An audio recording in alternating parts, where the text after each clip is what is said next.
Despite being a single-player story-based RPG, Skyrim has had a wildly successful 10-plus year lifespan, largely thanks to the 10 or so re-releases and ports the game has had, but also because of the incredibly active modding community. Unlike most other studios, Bethesda has developed their past few titles with modders in mind. Their games expose a lot of data that's easy to change, and there's even a handful of tools for taking it a step further.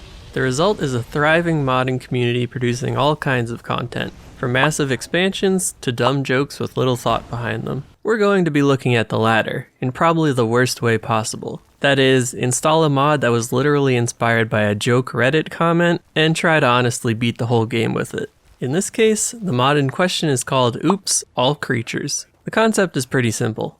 It takes every humanoid NPC in the game and turns them into a random creature. Basically, the player is the last human, or lizard person, or whatever, in a world filled with talking creatures.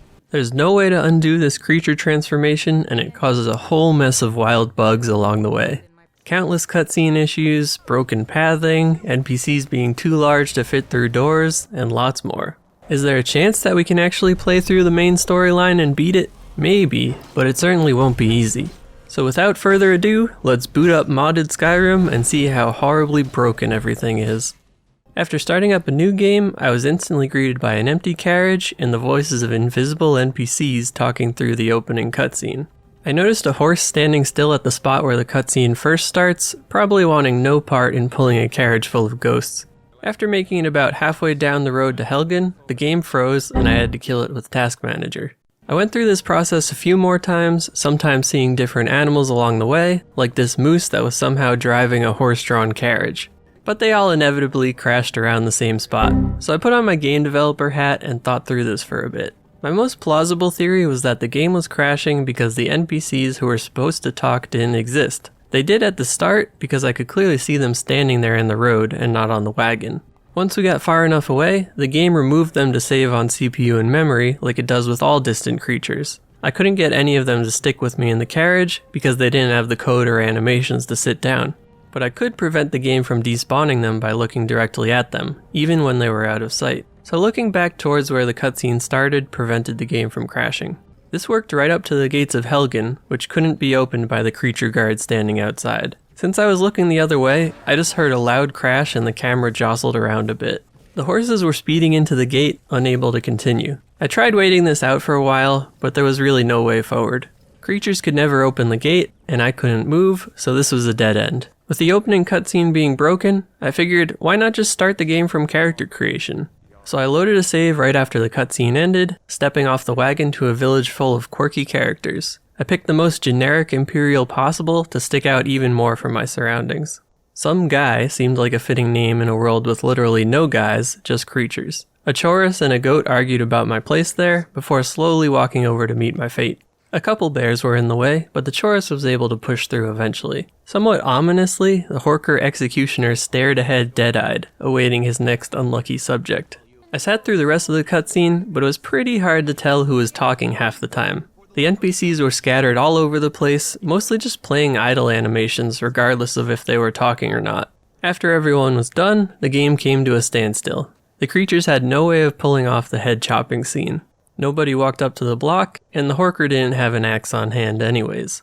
So we were stuck yet again, locked in cutscene limbo before I was even able to act.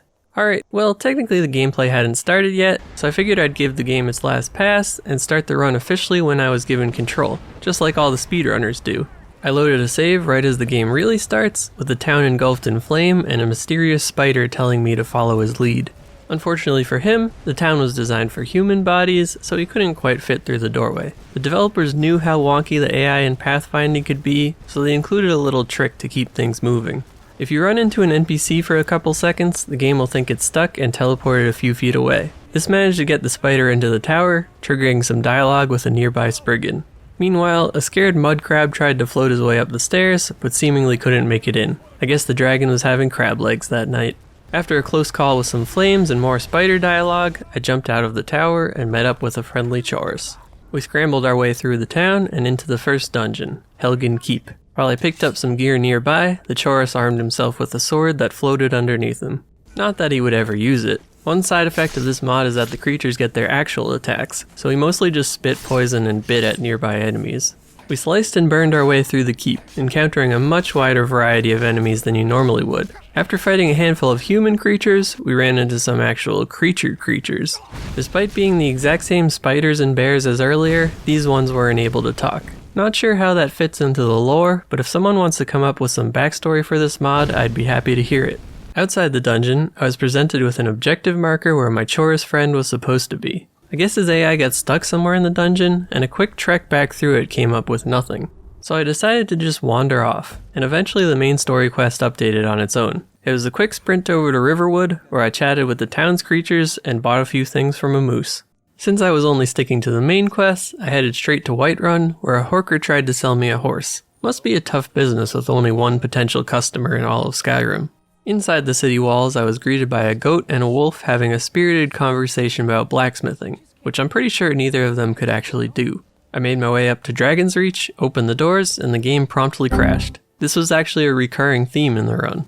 NPCs are turned into random creatures the first time you enter their zone, and a few of those creature types instantly crash the game if the NPC is important. So I just had to reload and hope for a better spawn next time. And better spawn I got, because the Jarl was a horker very awkwardly trying to sit on his throne. After talking to him, he had to bring me over to the court wizard to progress the next quest, but due to his massive size, he couldn't figure out a valid path to get over there. So I spent the next few minutes slowly pushing him towards the other room, where the wizard was a suspiciously invisible NPC that couldn't talk.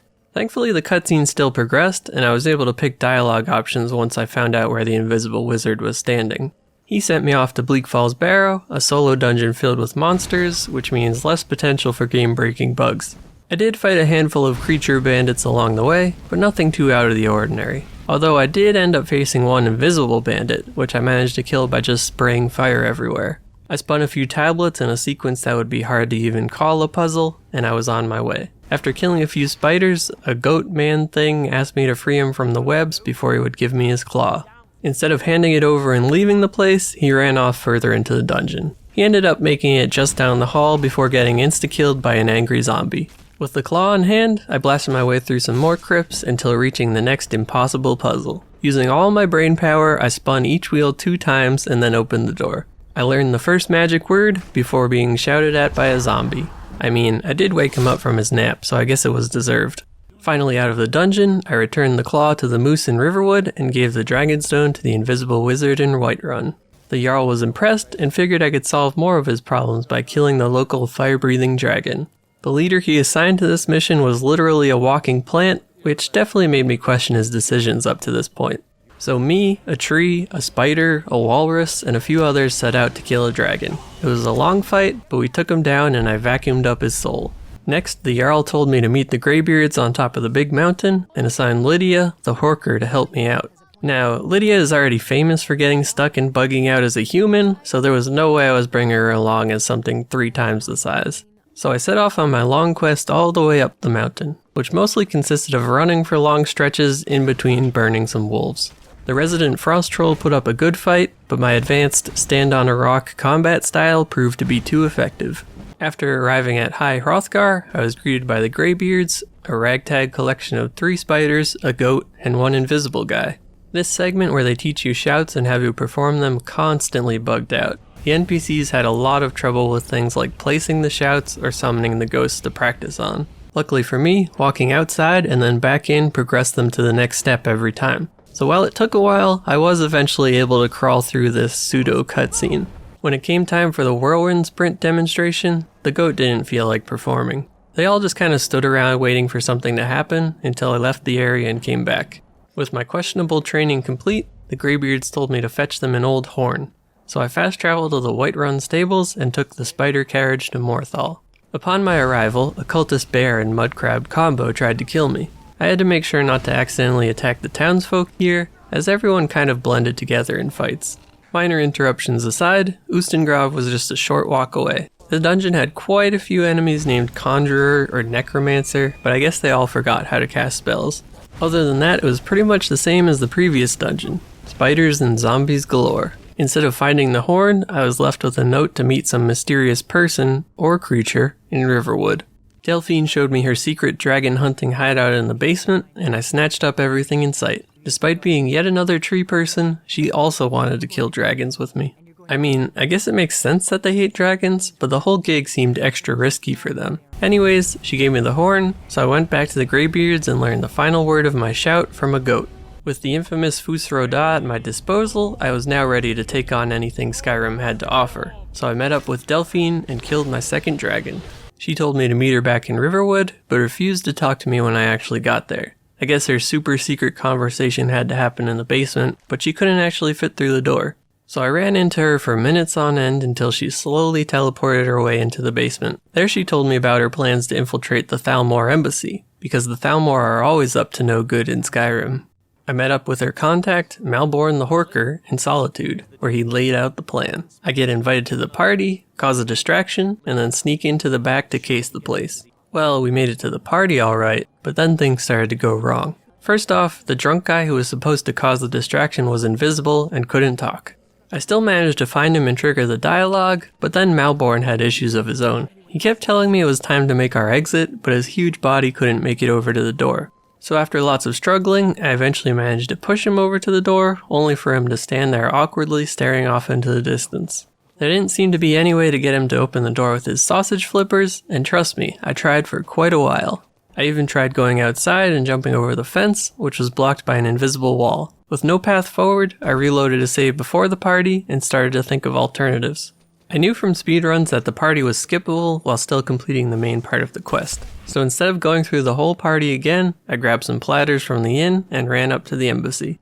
Outside the compound, I pulled out my platter and held it up to the walls. With a little bit of fiddling, I was able to clip straight through the fence and into the courtyard. The guards inside were a little confused to see me, but they didn't pose much of a threat. Very strangely, I found the invitation with my name written on it inside a chest in the embassy. It's supposed to be impossible to get into this area before the party, so I have no idea why the invitation was there. Anyways, after cleaning out the building, I picked up the dossier on Esbern in the basement. This advanced the quest past the party stage, telling me to meet back with Delphine in Riverwood. I felt a little bad about leaving Malborn hanging at the party alone, but Delphine didn't seem to care. Instead, she sent me off to Riften to find Esbern. I took the carriage in Whiterun again to save some time, before meeting up with Brynjolf from the Thieves Guild. He was another ghost creature, but I was still able to complete his quest and track him back down by following the compass marker. I assume he wanted me to meet him at the bar in the sewers, but he didn't actually say anything because he couldn't talk. So I fought my way through the various denizens of the Riften sewers before arriving at the Ragged Flagon. I have no idea how anything large could have made it down there, but there was both a horker and a moose sitting at the bar when I walked in. I took the back door out of the bar into the deeper section of the sewers. I have no idea why, but a handful of people live down there, Esbern being one of them. Knocking on his door and being greeted by a horker peeking through the shutter was just the perfect moment to encapsulate this run. Unfortunately, I knew his massive, squishy body would be a nightmare to lead out of the tunnels, so I reloaded my last save. The next time I went up to his door, I saw nothing at all behind the shutter. Instead, a Chorus was waiting for me when I opened the door. Not the smallest creature, but easier to work with than a horker for sure. We chatted for a bit before I offered to escort him out to meet Delphine. So we slowly crawled our way out of there, him getting stuck a couple times, but nothing too bad. Once we were out of the sewers, I fast traveled to Riverwood to reunite the old friends. Again, the two of them had lots of trouble making it down into the basement. Esbern's model was so awkward that I couldn't really get him to teleport down the stairs by pushing him. So instead I left the area and waited a while. When I came back he was in the basement, but neither of them would advance the quest. Delphine wanted to hear what Esbern had to say, but talking to him made him only repeat, "Patience, give me a moment." I tried pushing him into place, waiting, restarting the game, and even shouting both him and Delphine all over the room, all to no avail. It's at this point that Esbern is normally supposed to pull out a book and place it on the table before continuing on. Even though I could get him in the right spot, his creature form had no way to act out this scripted sequence. Any way you looked at it, this was a dead end. I figured I might as well try what I did with the Thalmor embassy and go straight to the quest location instead. So I traveled halfway across Skyrim and into the Karthspire. The dungeon itself was nothing special, just some more monsters and simple puzzles between me and the old Blades HQ. But the door to Skyhaven Temple was blocked by a big old stone face. Esbern and Delphine are supposed to initiate a cutscene here to get the door opened, but they were still lounging in Riverwood. So I did the only thing I could think of and used a platter to clip through the face and into the temple. Inside, everything was dark, awaiting yet another cutscene with Esbern and Delphine to progress the story. But they were yet again nowhere to be found. I searched the whole place, finding nothing of value, and exited out the back door. As soon as I spawned in, I noticed that I was pushed way down the cliffside near Skyhaven Temple. It seemed like there was a giant invisible blocker around the place until the story has progressed far enough. I couldn't even clip back in with any items, most likely meaning there was a big invisible object, not just a regular invisible wall like most spots. With the faintest hope I had moved things forward, I went back to Riverwood to see my companions waiting in the exact same spot I had left them in. I was well and truly out of ideas, with the only possible step forward being console commands to skip quests. Above all else, that would be cheating the run, so I had to end it there. I honestly had no idea going into this run if it would be possible or not. For a lot of runs, I'm able to plan things out pretty well beforehand, only getting stuck on a rare curveball here and there. But this mod really does break the game in some interesting and unexpected ways, so I just had to take things as they came.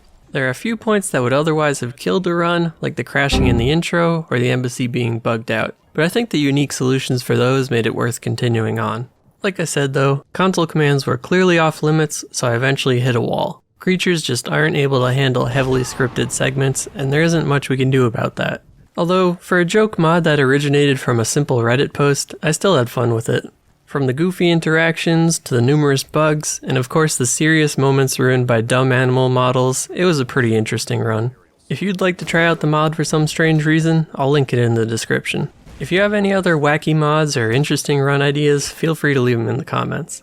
I've got plenty of other games to make videos on, but Skyrim is always fun to jump back into now and then. As always, you can subscribe if you want to help support the channel. Either way, I hope to see you all in the next one. In their tongue is Dovahkiin, Dragonborn.